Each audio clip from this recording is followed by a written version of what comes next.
পদ্মা নদীর তীরে ছোট্ট এক গ্রাম, নাম চন্দ্রপুর। গ্রামের এক পাশ দিয়ে বয়ে চলেছে বিশাল পদ্মা, আর অন্য পাশে বিস্তৃত সবুজ ধানক্ষেত।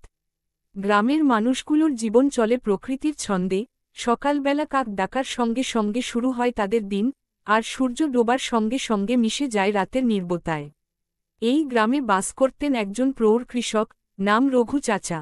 গ্রামের সবাই তাকে সম্মান করত। তার ৩ সন্তান, বড় ছেলে রাজু, মেজ ছেলে হাসু আর ছোট মেয়ে মেঘলা। রঘু চাচার স্ত্রী গৌরী দেবী ছিলেন অত্যন্ত স্নেহশীলা একজন নারী। সংসারে অভাব ছিল, তবুও পরিশ্রম করে সন্তানদের মানুষ করছিলেন। রঘু চাচার একখণ্ড জমি ছিল পদ্মার কাছেই। বছর বছর নদী ভাঙ্গনের আতঙ্কে সেই জমির আয়ু কমে যাচ্ছিল।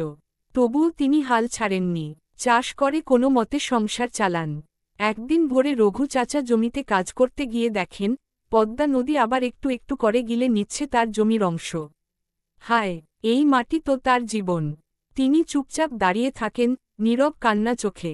গ্রামে তখন নানা সমস্যা, চাষের উপযুক্ত সেচ নেই, স্কুলের ভবন জরাজীর্ণ, বিদ্যুৎ আসে না সপ্তাহের পর সপ্তাহ। কিন্তু মানুষগুলো একে অন্যের সুখ দুঃখে পাশে থাকে। মেঘলা ছিল গ্রামের স্কুলে ৯ম শ্রেণীর ছাত্রী। সে পড়াশোনায় খুব ভালো, আর স্বপ্ন দেখে একদিন শিক্ষক হবে। কিন্তু সংসারের অভাব তার স্বপ্নের পথে বাধা হয়ে দাঁড়ায়। একদিন স্কুল থেকে ফিরে মেঘলা মাকে জিজ্ঞেস করল, মা, আমি কি কলেজে যেতে পারবো না? গৌরী মায়ের চোখে জল, কিন্তু মুখে হাসি এনে বলেন, তুই মন দিয়ে পড় মা, তোর বাবা কিছু একটা পথ বের করবে।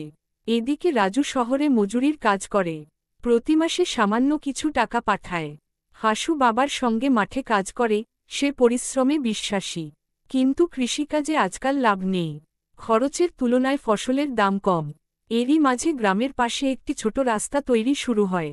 সরকারি প্রকল্পে কাজ। রঘু চাচার জমির একাংশ সেই রাস্তায় যাবে। তিনি প্রথমে রাজি ছিলেন না, কিন্তু পরে ভাবলেন, যদি রাস্তা হয়, গ্রামে কিছু উন্নতি আসবে। মেঘলা স্কুলে যেতে পারবে সহজে, বাজার করতে শহরে যাওয়া সহজ হবে। রাস্তার কাজ শুরু হয়। কিছু মানুষ খুশি, কেউ কেউ অসন্তুষ্ট।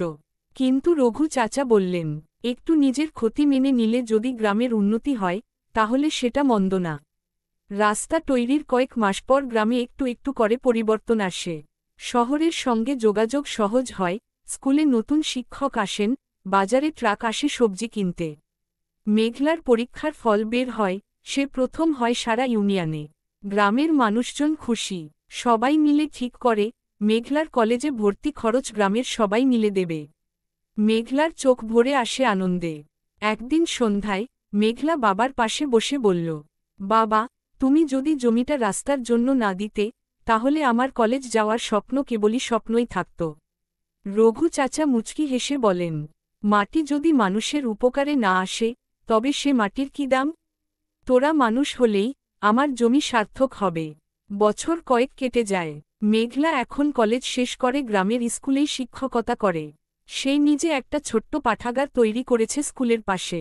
গ্রামের ছেলেমেয়েরা সেখানে বই পড়ে, নতুন স্বপ্ন দেখে। গ্রামের উন্নয়ন এখন চোখে পড়ার মতো। বিদ্যুৎ এসেছে, নলকূপ বসেছে, স্কুল নতুন রঙে রাঙানো হয়েছে। রাজু শহরে একটু ভালো কাজ পেয়েছে, হাসু এখন নিজের ছোট্ট সবজি খামার করছে। পদ্মা নদী এখনও বয়ে চলে, তার গতি এখনও পাল্টে না, তবুও চন্দ্রপুর গ্রামের মানুষ জানে, জীবনে পরিবর্তন আসে, যদি কেউ একটু সাহস করে, একটু আত্মত্যাগ করে। রঘু চাচা এখন বৃদ্ধ, কিন্তু সন্ধ্যায় গ্রামের চায়ের দোকানে বসে গ্রামের ছেলেমেয়েদের গল্প শোনেন, চোখে তার সেই চিরচেনা শান্তি।